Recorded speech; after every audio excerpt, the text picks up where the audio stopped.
last video, I pointed out that I didn't include the created by field on form. I'll set the created by field automatically by code. Fortunately, there's an example of doing that right in the docs.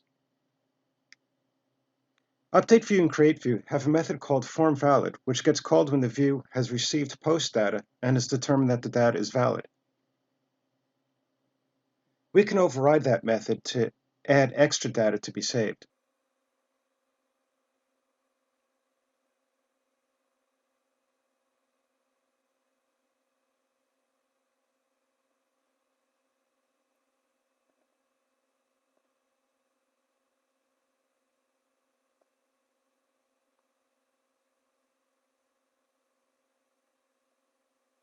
In the detail template, I'm not yet displaying created by.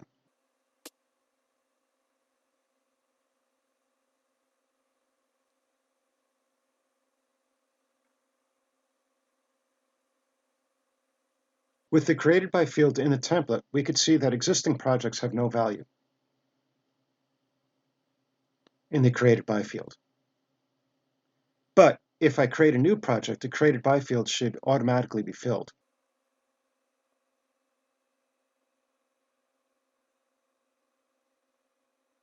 So now we've overridden two methods, getSuccessURL and formValid.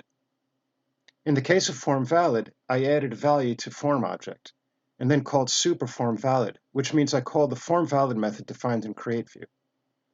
If I forget to call the parent method, the data won't be saved to the database. I don't remember every detail of what has to be done for every method I override, but it's usually not hard to find examples. Static files are files that don't have code or variables that Django runs or changes. Common examples are images, JavaScript, and CSS. Of course, JavaScript has code and variables, but Django doesn't touch those.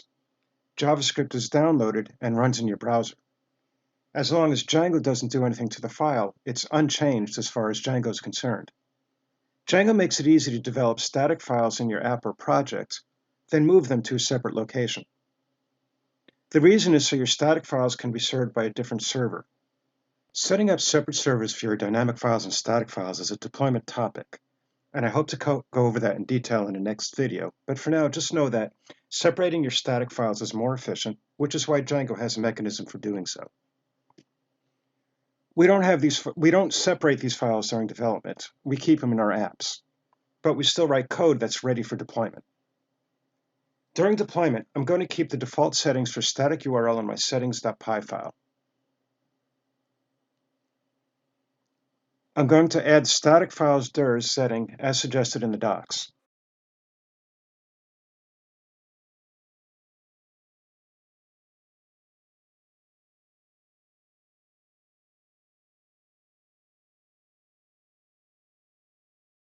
This setting allows me to have a static directory in my root folder. But unless you want these files to apply to your whole project, you'll generally keep them with your app. That improves portability. For this video, I'll concentrate on static files within our app.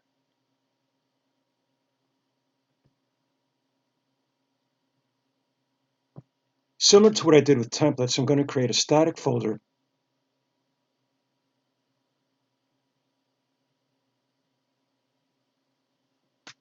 and in that folder, a folder named after my app, prosdib.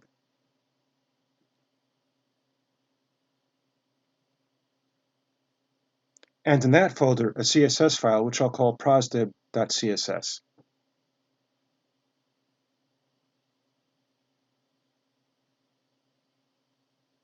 During development, add the following line to your project URLs.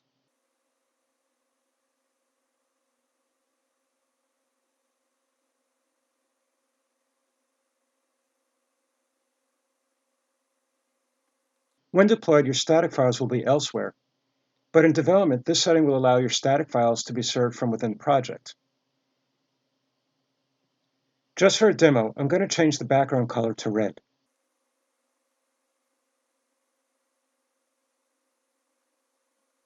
This won't do anything yet. I still have to call the CSS file from the template.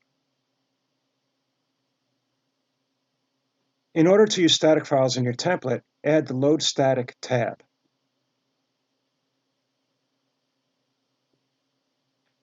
With that in place, you can now use the static tag to load your static file.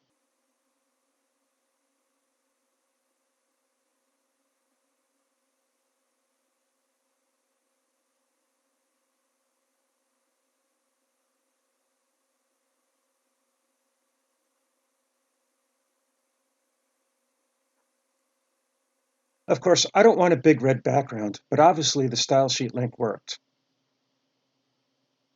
I'm going to replace the CSS file with something more useful.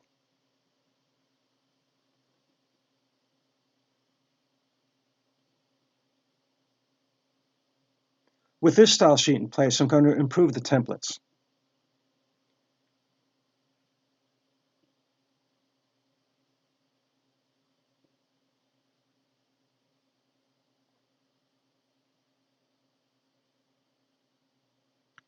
I don't want to get too deep into HTML CSS. That would be for a different class. Here's what the improvements look like.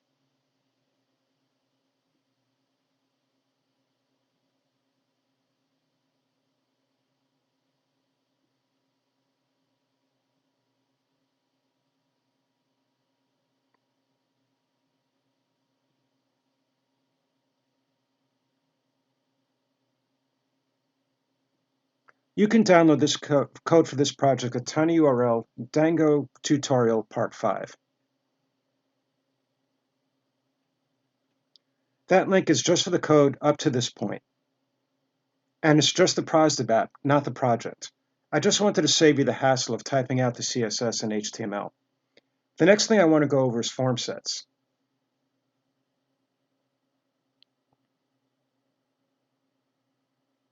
One of the first hits on a Google search for Django inline model Formsets is this post on Medium by Daniel Chen. This helped me a lot and is worth a look. But it's 5 years old and things have changed. And there are a couple of things that I do differently. And a couple of things that I think should have been explained differently. But I was having a lot of trouble understanding Formsets until I read this post. So if I don't explain it well enough, this might be worth a look. Formsets are a tool for handling one-to-many relationships. One project will have many updates, so that will be our one-to-many relationship.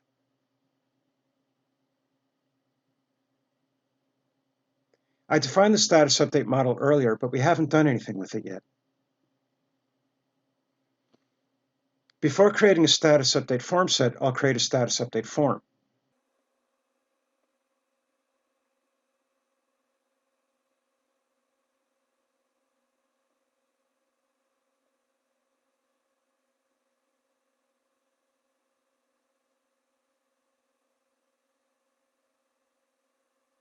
Related model form sets are made with a function called inline form set factory.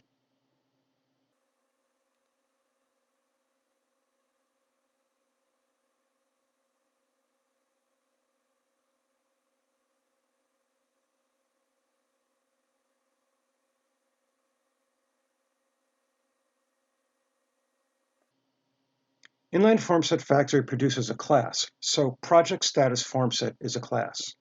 I'll import that class in views.py.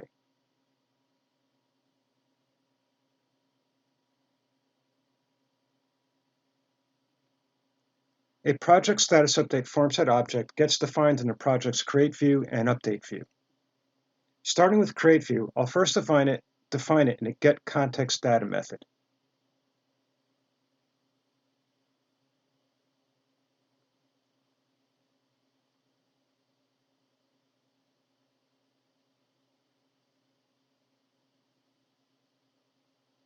So it could be shown in the browser.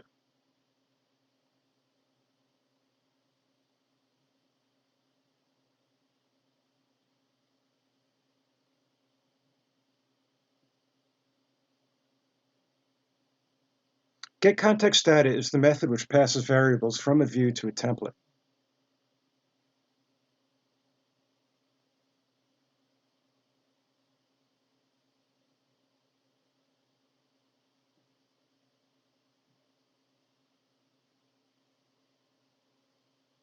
If I have posted data, I'll redisplay the form set with the posted data.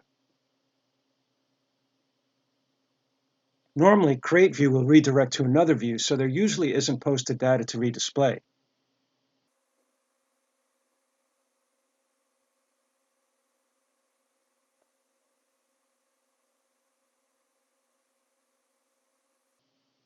But sometimes create view will redisplay, like if there's a problem with the submitted data that the user needs to fix. Get context data is responsible for producing content in the template. Form valid handles the data that the user submits. Now we'll add the status updates.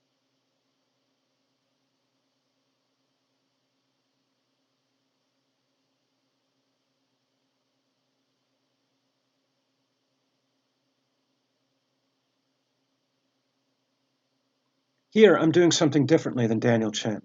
I don't like the idea of bringing the getContextData method into the formValid method. So I have formValid create its own form set. The rest is about the same.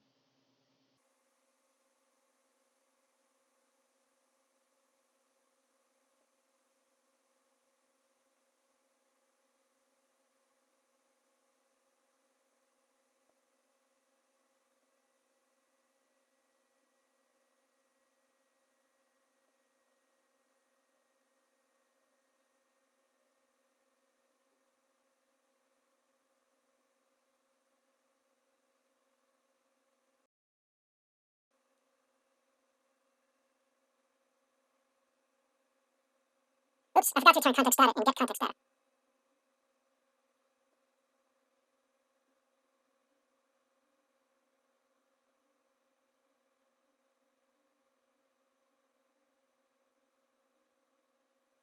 And I keep typing date instead of data.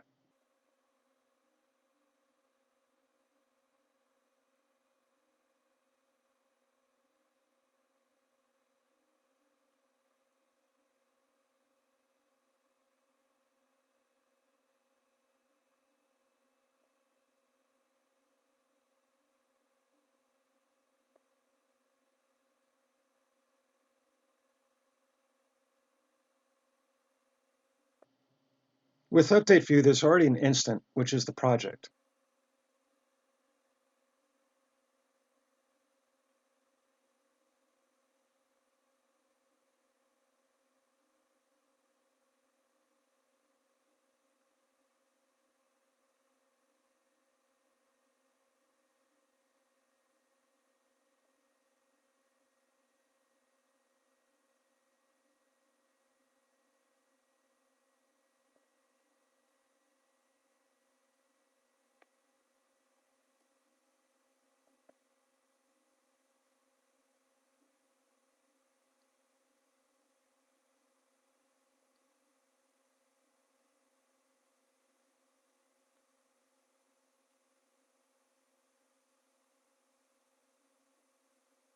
Now I have to make the form set appear in the template.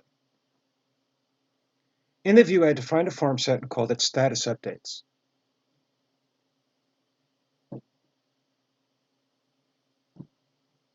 Status updates has a management form which puts some hidden variables in the form.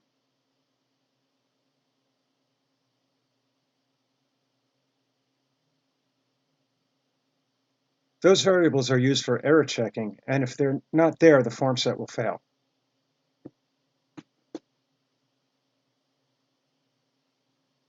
Now to put the form set forms in. But before I do that, I added something that I had forgotten before. Up on top where it says, for fields in form hidden fields, leaving that out hasn't caused any trouble during the series, but it should be there, and I put it in now.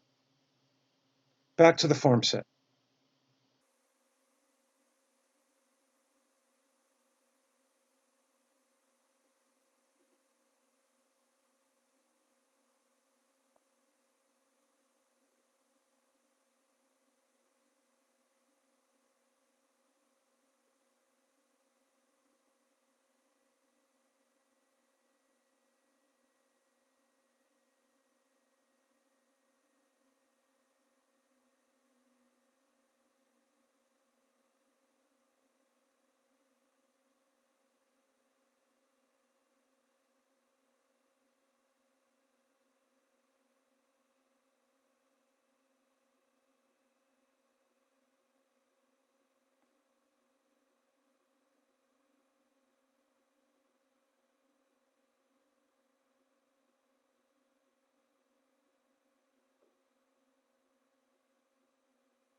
I have to clean up some HTML mistakes.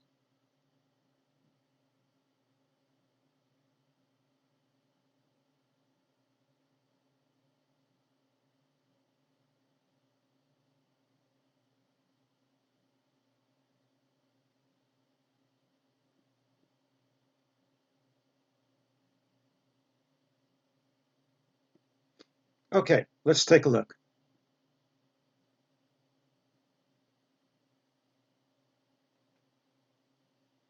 The form set has 3 blank forms. That's the default, but you can change that if you wish. I'm going to fill something in one of the forms.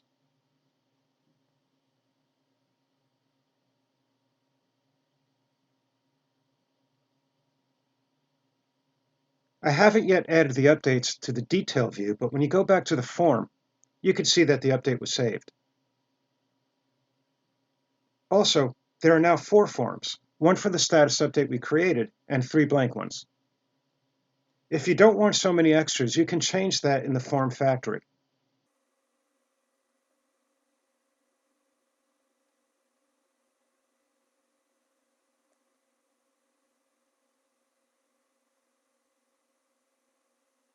With extra set to 1, now there's only 1 extra form. You can even set it to 0, then you might add an extra form with JavaScript. But there isn't time in this series to go over that. Adding the status updates to the detail view is relatively easy. I think I said this earlier, not sure, but if one model has a foreign key to another, like status update has to project, then the other model automatically has a manager which by default is named after the first model plus the suffix set. So project has a related manager called status update set, which we can access in a template.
I've created a project manager model and a many-to-many field in a project which points to project manager.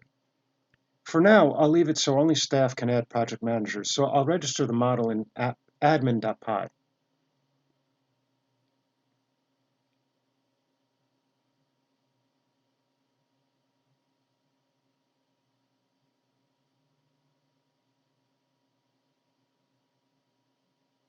Before I do anything else, I have to run the migrations.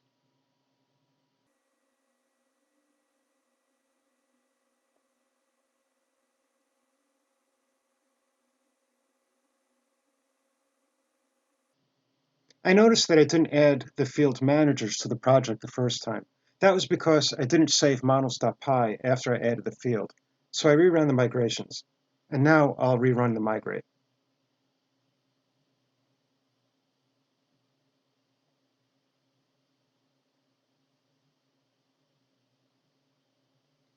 Now to the admin panel to add some project managers.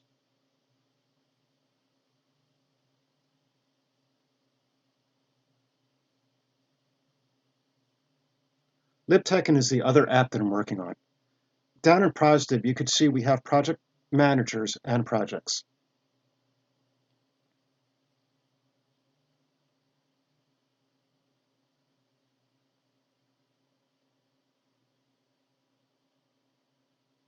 Project Manager Object 1. Do you remember how to fix that?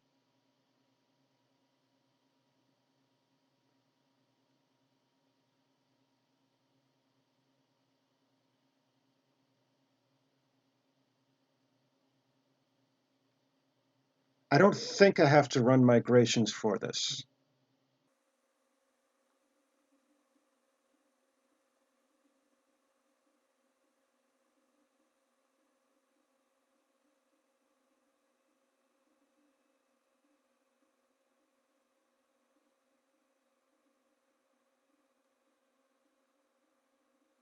Now I'll add the Managers field to the form and to the template.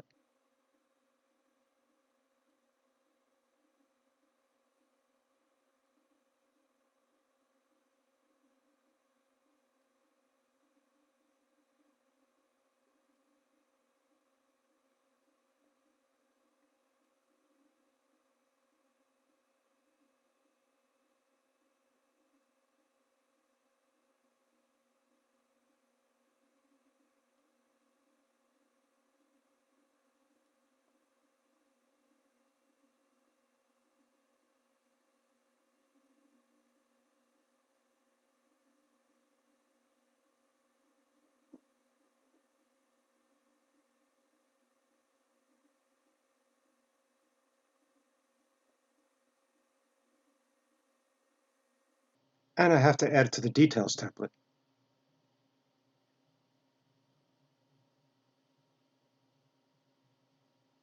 It's not as easy as just adding managers.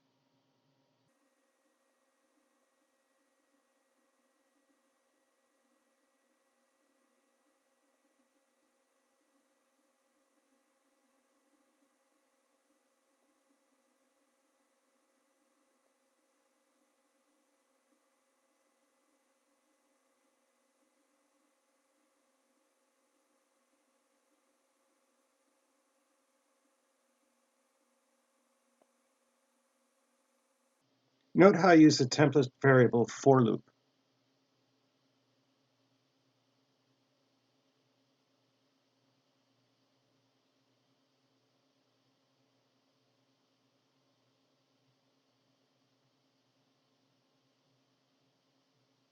For loop has a lot of useful variables that you can use to control loops and templates. Right now I have a pretty functional app. It's not finished, but it functions. I'll try to get it all wrapped up in the next video.